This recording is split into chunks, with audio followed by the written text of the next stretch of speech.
Oh, hello there. If you're seeing this video, that obviously means you have qualified for an event at our Orangecup Challenge that's coming up on Saturday, May 4th at our Draper studio. That's at the Bangor Crossing Shopping Center, right on I-15 and Bangor. It's at the south end of the parking lot. The address, I'll pop it up on the screen for you. And I'm gonna make sure in this video, I'm gonna go through all of the different details, everything to make sure that you have a successful time there and also that you have a good time, that you understand everything that's going on in advance and know that it's just one of the best events that we do. So let's get into it. You can check in as early as 11 a.m., which is really nice. We're gonna have a check-in table there. You'll get an orange athlete wristband that we'll put on that will designate you as a participant. Then you can walk around, kind of warm up. We'll have a warm-up station area outside with some rowers, bikes, strider, that you can hop on and warm your body up. You can do some body weight stuff if you'd like. We'll also have a bunch of vendors there. Impact Physical Therapy, New Spine Chiropractic, we have Stretch Labs there, Hydrate IV Bar, some permanent jewelry company, acai bowl, food truck, all kinds of different stuff. And it's just gonna be absolutely incredible. So you can kind of look around, bring your family and friends, have a good time.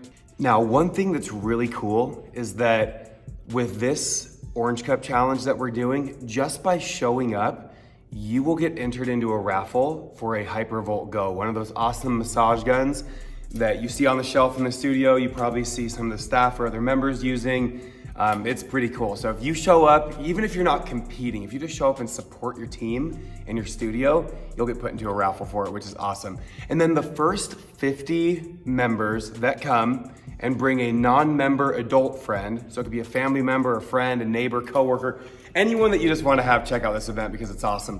You will get a little certificate for a free acai bowl from the food truck that we're bringing there. Now, the event will begin, remember, right at 12 p.m. Now, you can arrive as early as 11. We're going to get things set up after the last class in Draper, right about 10:30. But you'll have that hour window from 11 to noon to be able to get your body warmed up, kind of look around at the vendors, get a feel for things and be ready to go. And the events will start out right at noon. And so we're gonna start out with all the women's heats as far as the row, the burpees, the other row, while in tandem, while those events are going, the men's event of running, since it's gonna be a little bit longer on the treadmill, will run at the same time. And then we'll essentially flip it. So we'll have the men doing the row, the burpees, the row, and then the women doing the 10-minute run challenge on the treadmills. So we're gonna have a lot of stuff going on, so there'll be a lot to see. Now let's talk parking really quick. Front part of the building will be kind of roped off and coned off, so you can't park right in front. That's where all the vendors and check-in and everything will be, the food truck. So you can park at the north end of the parking lot, which is right in between Harmon's and our store, or you can park right in the Harmon's parking lot. There's even some offices and stuff just right across the street that you can park there. Now I know I won't be there to direct traffic or to help you through it, and you will be good to go. Oh, hey, didn't see you there. Now, we get this question a lot of, can my family and friends come to attend this event? And the answer is absolutely yes. Your family, your friends, your kids, all of them, they can come and attend it. We just ask, especially for children that you bring, that you make sure that they're not on the equipment. They're not sitting on bikes, they're not climbing on the rowers, they're not pulling BOSUs off the rack to sit on, they're not climbing on benches, they're not getting med balls out or dumbbells or hanging on the TRX straps. Just for liability reasons, we would ask that you watch your children. We may remind them if we see someone climbing on something, but to just help us out, and it's gonna be great. So bring your kids, bring your families, it's gonna be awesome. Let's go. If you know me, you know I love to row, and so we've got to talk standards on the rower. I'm going to go through every single part of the Orangecup Challenge and make sure that you guys fully understand the standards, the expectations, everything like that going in, so that we save so much time and we can just have a great time with some healthy competition against each other. So when it comes to the 200-meter row, which is one of the events, and also the 500-meter row, there are a few key things for you to understand. So the first thing is that the coach is gonna help you set up the screen and everything to count down your distance. And I'm sure a lot of you know how to do it, but the coach is gonna verify that it's all set up correctly. So you've got at least 2 coaches that will be there to assist you with every single heat and everything that you guys do. Is that we've seen in the past, when you're rowing hard and you're really getting after it, sometimes the rower tends to pop up a little bit. We get it, and so the coaches that are there helping, we can put a foot down on the front, or we can kind of hold it down with our hands. We just can't stand with both feet right on top of it. So we can help you in that way. That's no problem at all. Or one thing that could happen from time to time is that if you're going really hard at the beginning and then suddenly you slip off your seat in the moment, we will 100% give you one do-over so that you can kind of take a minute, regroup, get yourself back on there, set your screen up again, go again. It's no big deal. We will all still be there to cheer you on. Oh, you probably saw the dumbbells down there. You know what this one is. This is the crowd favorite. We got burpees for 1 minute with the dumbbells. So check this out. The standards when it comes to the burpee, and you're going to have two coaches that'll be standing next to you, counting reps, watching form. So all you have to worry about is making sure your form is the best it can possibly be based on these standards that I'm about to give you. For the men, let me show you these. They're gonna be using the 25-pound dumbbells. The women are gonna be using the 20-pound dumbbells. And we've gotten this question quite a bit. They're the round black version. That's what they're gonna be using. Everyone will be using the same type of dumbbell. Now, when you're doing these burpees from the side, there is a push-up, but there's no jump. There's no press overhead, there's no curl. So it will look like this. You squat down, you bring the weights to the ground, then you hop or step your feet back. Now, when you do the push-up, you've gotta lower your body so your knees come to the ground, your chest comes to the ground, so your chest is making contact with the floor. And then you come all the way back up, hop or step your feet forward, and you have to stand up so that the dumbbells are right by your hips, your knees are locked out, and your hips are locked out, so that you're not leaning forward at all. So again, here it goes. You bring the weights down, hop or step back, come all the way to the floor, come all the way back up, hop or step forward, boom, lock out at the top. That is going to be a challenging minute because those 2 reps were, gotta take some recovery. All right, now on a more serious note with these burpees, we as coaches hate to do this, but if there's a rep that's not clean, meaning your chest doesn't touch the floor, you don't get all the way down, you don't lock out at the top with your hips and your knees, and the dumbbells at your side, so you're still leaning forward, we have to make the call of counting that as a no rep. You wouldn't get credit for that repetition. So we don't like to do it, but we will because we got to keep it fair for everybody. And you will have, as judges for your individual heats, you'll have a coach from your studio, but you'll also have an unbiased coach from one of the other 6 studios. And so you're gonna have both counting, and they will come together to agree on what the rep should be or whatever it may be. So make sure you are doing the best reps possible to ensure that you're not wasting any energy, because no one wants to get a no rep. You guys are gonna do awesome. Let's keep it clean. Oh, hey, didn't see you there. So I gotta talk to you guys about some much important treadmill standards and everything on here. So with the treadmill, and when you're on here, a couple very important things. It's going to be a 10-minute event. Now I know the qualifier is 14 minutes.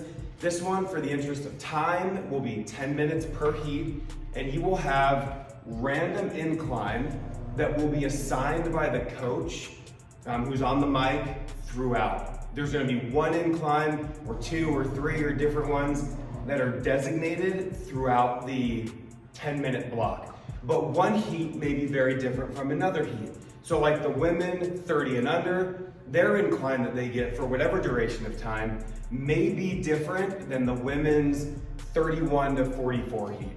So that one's gonna be a very dynamic and exciting event while the rowing is going on, while the burpees are going on. So buckle up, that one's gonna be pretty cool.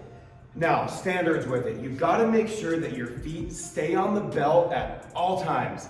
We can't have any of the hop off on the side, especially at the end. If it's at the very end and you hop off on the side, even though you finish the 10 minutes, that will be an automatic disqualification.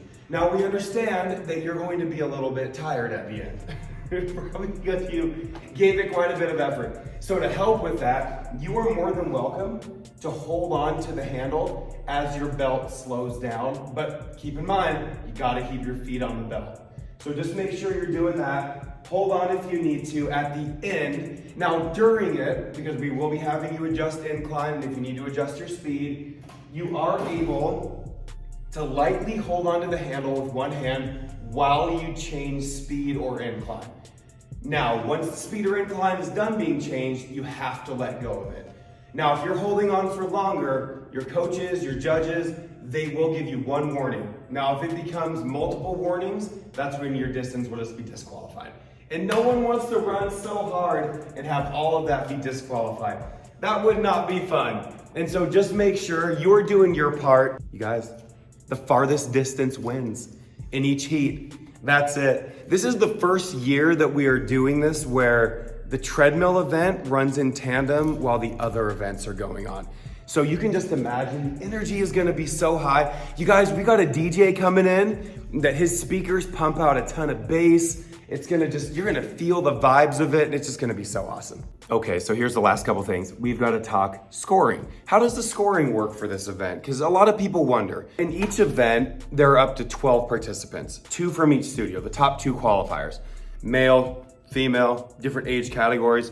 So there's gonna be quite a bit of people there competing, some people in multiple events, and then some people in all different events.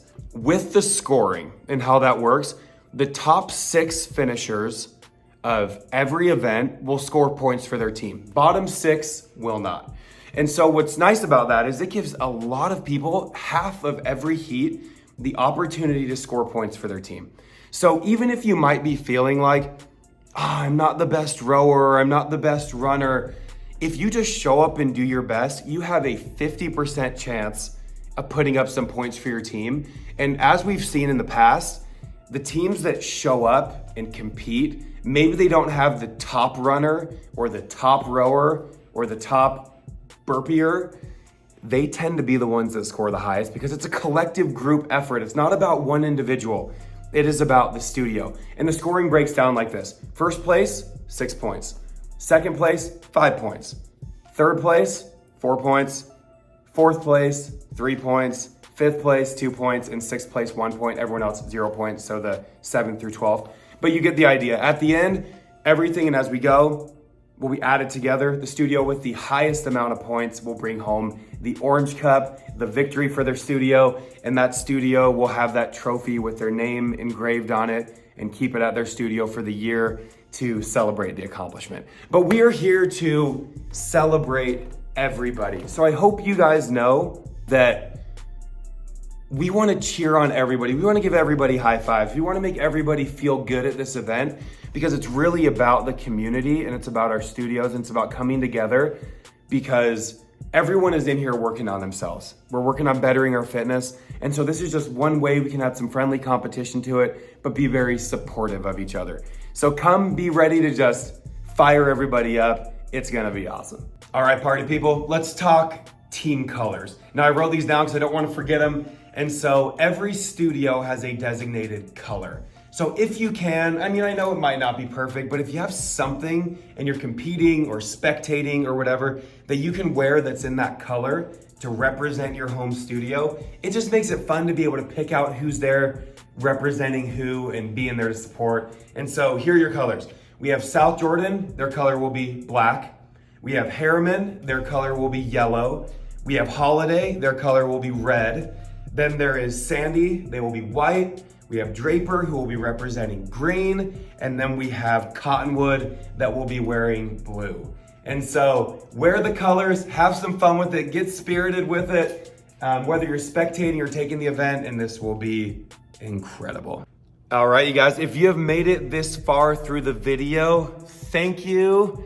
We love you, we appreciate you, and are just very grateful that you are taking this step to get out of your comfort zone a little bit, to go and represent your studio, to be part of this big event. This is I believe it's our 8th year running it. And every year I am just blown away by how well you guys do, with how supportive you guys are with each other, from studio to studio. The energy is just unreal. It is absolutely incredible. For anyone that has attended, you know that when you go in there, it's like you can barely hear the person talking next to you because it is just people cheering for each other, the music going, the rowers or the treadmills going loud. It is just an unreal experience unlike anything else. And so invite your friends, invite your family, come have some food when we're there. We'll have the acai food truck, we'll have lots of vendors, we'll have tons of retail on sale, like really low retail prices, which is really cool. We'll have parking all across. We're gonna have just everything you need to have the best possible afternoon. As a reminder, we'll pop up the address again. It is at the Draper Studio, Bangor Crossing Shopping Center. You can check in as early as 11. The events will run from noon to 2, and we cannot wait to see you there. Make it a point to be there. We love you guys. Happy Orange Cup 2024. Let's go.